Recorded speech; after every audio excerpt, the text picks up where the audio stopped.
예, 주말에 미 증시 그리고 우리 증시를 점검해 보는 시간입니다. 우선 이제 한 주 전체적인 흐름부터 좀 보면 지난주에 달러 인덱스가 1.2% 빠졌고 2년물 금리, 국제유가 뭐 각각 0.2, 1.3% 오르고 내렸습니다. 근데 주식시장은 4.7% 올랐죠. 이게 이제 표면적으로 보면 지표는 별 변화 없는데 증시만 많이 올라갔네 이렇게 볼 수는 있겠지만 주중반까지 달러 인덱스가 강세를 보이고 국채 금리가 많이 올랐었거든요. 그러니까 이런 부분들이 주 후반 금요일에 이제 완화가 되면서 증시가 이제 급반등을 하는 이제 그런 모습을 좀 보였고요. 그다음에 종목들별 특징을 보면 대번 에너지주와 이제 금융주가 많이 올랐습니다. 각각 9.2% 거의 10% 가까이 급등을 했고 테슬라와 마이크론 테크놀로지, 테슬라가 지금 5주가 연속 빠졌다가 이제 주간 처음으로 반전이 나왔고요. 마이크론 테크놀로지도 주중반에 좀 밀리는 모습이 나왔지만 어쨌든 주 후반에도 급반등이 나오면서 주간 단위로는 6% 정도 올랐습니다. 그러니까 에너지와 금융주가 강했다. 그리고 그 외 종목들은 주 후반에 약진을 해서 결과적으로는 제법 올라서 마감이 됐다. 이 정도로 보시면 되겠습니다. 자, 관심을 갖게 되는 건 금요일 미국 주식시장 상황이잖아요. 미국 금요일에 갑자기 급반등이 나왔는데 뭐 만기이기 때문에 좀 오버한 측면도 있을 겁니다. 근데 내용들을 좀 무시할 게 없는 게 좀 보면 월스트리트 저널이 첫 번째로 불을 지폈거든요. 그러니까 일부 위원들이 속도 조절을 언급하고 있다. 그래서 과도한 긴축 부작용에 대해서 우려를 하고 있고 12월에 0.5포인트 올리는데 이게 또 0.5만 올리면 투자자들이 또 막 환호할 수도 있잖아요. 주식시장이 또 너무 올라가면 또 인플레이션이 자극되니까. 그래서 점도표를 올리는, 그러니까 0.5% 올리되 내년도 금리를 더 세게 올릴지도 몰라 이런 메시지를 줘서 그 효과를 조금 완화시키는, 예, 좀 투자들을 좀 진정시키는 그런 아이디어를 낼 것 같다. 근데 어쨌든 12월에 최근에 0.75 분위기로 갔다가 0.5로 낮아지는 상황이 생긴 거잖아요. 그러니까 투자들이 반응을 한 거죠. 근데 이 재료 하나, 이 뉴스 하나 왜 이렇게 환호를 하지? 그렇게 생각할 수도 있지만 이 기사 쓴 사람이 되게 유명한 사람입니다. 그러니까 닉 티미라우스라는 사람인데 이 사람이 예전에 FMC 직전에 연준의 동향을 굉장히 빠르게 정확하게 이제 판단을 하고 전달하기로 유명했던 사람이거든요. 그러니까 실제로 보면 미국의 0.75%포인트를 가장 먼저 전했던 사람이 바로 이 사람이었고요. 연준 FOMC 회의에서 이제 파월한테 질문하잖아요. 가끔가다 1번 질문자로 등장하는 사람이 또 이 사람입니다. 그래서 좀 유명한 사람이라서 이게 어쩌면 진짜 저렇게 될지도 모르겠구나. 그러니까 이런 기대감을 투자자들이 갖게 된 거죠. 그리고 이제 장중에 상승폭을 키웠던 건 이런 재료도 있었는데 그러니까 메리 데일리가 이걸 또 뒷받침해주는 언급을 했잖아요.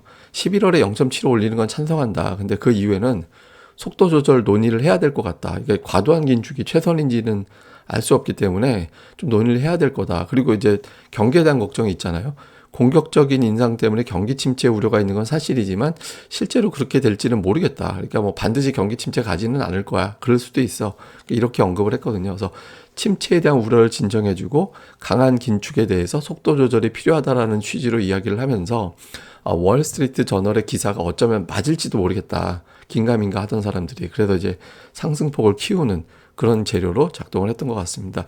이제 이렇게 되면서 이제 미국의 국채금리 2년물이 4.63%까지 올라갔다가 종가 쪽에는 4.48%로 빠졌고요.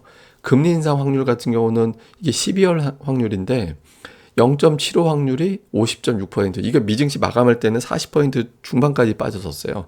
그리고 동결한다? 이제 0.5 또는 0.25, 뭐 이 확률도 5대5 정도 됩니다. 그러니까 0.5 이상 올릴 확률, 0.75 확률이 반으로 떨어졌어요. 한 70% 이상 되다가 12월 기준으로 볼 때. 내년 3월 확률인데, 내년 3월 같은 경우도 이제 이후에 5%를 보게 될 확률이 되게 높았었거든요. 수치상으로는.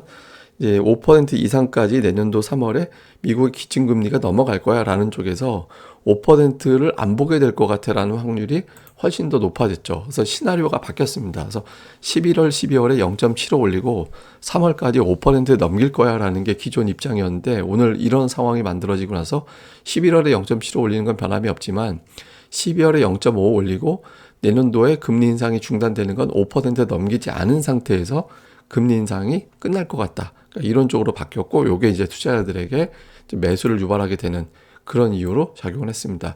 그 다음에 또 하나는 오늘 환율이 되게 독특하게 움직였거든요. 이제 엔달러 환율이 특히 급락을 했잖아요. 갑자기 이게 분차트인데 뚝 떨어지는 이제 그런 구간이 나타났죠. 그래서 저게 왜 이렇게 뭐 미국이 금리 이슈 나온다라고 해서 엔달러 환율이 이렇게 빠지는 건 아니잖아요. 기사가 이제 하나 나온 게 있는데 10시 30분경, 그러니까 미국 시간 10시 30분경에 갑자기 250억엔의 선물 거래가 붙었다라는 거예요. 그러면서 2016년 11월 이후에 최대 거래량이 터지면서 이제 엔달러 환율이 폭락을 하는 그런 형태가 나타났거든요. 이게 이제 일본의 당국 개입이 아닐까 이렇게 추정을 하는 거고, 실제로 이제 개입한 거냐라고 물었을 때 답변이 없대요. 예. 근데 새벽에 저 답변을 할 수 있는지는 제가 잘 모르겠는데, 근데 어쨌든 답변이 없었다. 그래서 아마 실제로 개입을 한 것으로 추정이 된다라는 거죠. 그래서 최근에 엔달러 환율하고 파운드화가 문제가 됐었잖아요. 근데 이제 엔화가 환율이 뚝 떨어지는 모습이 나오면서 외환 시장에 대한 불안이 좀 희석이 된 것도 이제 시장이 올라갈 수 있는 그런 동력으로 작용을 했던 것 같습니다. 그리고 이제 제가 지난주에 보여드렸던 건데, 금요일마다 시장이 빠진다. 5주 연속 빠졌었거든요. 근데 오늘 올랐어요. 근데 특이한 건 뭐냐면 8월 18일 이후에 지난주까지 다우가 4,400포인트가 빠졌었는데, 이 중에서 금요일날 하락시킨 게 3,500포인트였거든요. 예, 그런데 그러니까 80%가 금요일에 빠진 거였어요. 근데 6주 만에 올라갔다. 그래서 투자들이 금요일에 반전했다. 이 패턴이 깨지면서 시장이 반전하는 건가? 그러니까 이런 기대감도 좀 일부는 있었던 것 같습니다. 오늘 비하인드 스토리 세 번째입니다, 이게. 자, 이슈를 정리해 보면 연준 당국자들이 이제 블랙아웃 구간으로 들어가게 되거든요.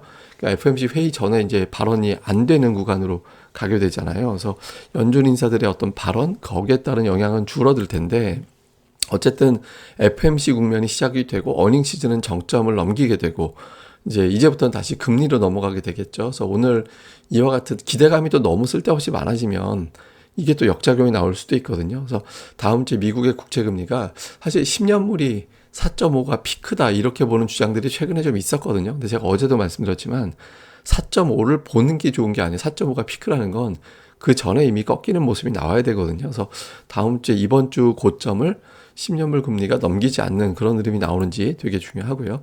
다음에 채권 금리가 빠졌다라는 점에서 우리 시장에서는 일단 반가운데, 우리는 지금 강원도 레고랜드발 문제 이게 좀 커지고 있잖아요. 한전이 채권 발행하는데 이자를 엄청나게 줘야 되고, 한전이 저 정도면 다른 데는 오죽할까? 그조차도 못 구했다라는데 이런 어떤 문제가 생기고 있는 게 지금 큰일 났잖아요. 그래서 이런 부분들이 좀 진정이 되는지 다음 주 우리나라 이제 회사채 동향이 되게 중요할 것 같습니다. 근데 이게 미국의 채권금리 빠진 게 좀 우리나라 채권 시장 진정에 영향을 줄지 요 금리 좀 봐야 될 거고요.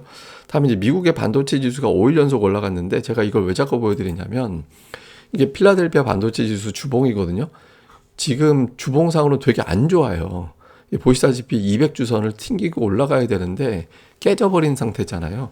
그러니까 여기서 지지되고 돌아서서 반도체가 돌아서서 바닥을 쳤어요. 이런 신호가 좋아져야 우리 증시에서도 삼성전자, SK 하이닉스가 이번이 그냥 데드캣 바운드가 아니라 그냥 추세적으로 바뀌는 거야. 이런 어떤 기대감이 나올 수 있잖아요. 그래서 지금 반도체주가 이 종목을 뭐 사자 팔자 이런 차원의 문제가 아니라 시황상 중요하거든요. 그래서 이 부분이 다음 주에 이 반도체 지수가 200주선을 회복할 정도의 어떤 동력이 되는지 요 흐름을 좀 주목해 볼 필요가 있습니다. 이렇게 되면 SK하이닉스가 다시 이제 좀 뭐 상승폭의 3분의 1 정도 되돌리고 다시 올라가는 그런 구도가 될 수 있기 때문에 요게 우리나라 시황상 상당히 중요합니다. 그래서 요것도 이제 다음 주에는 체크해 볼 필요가 있다.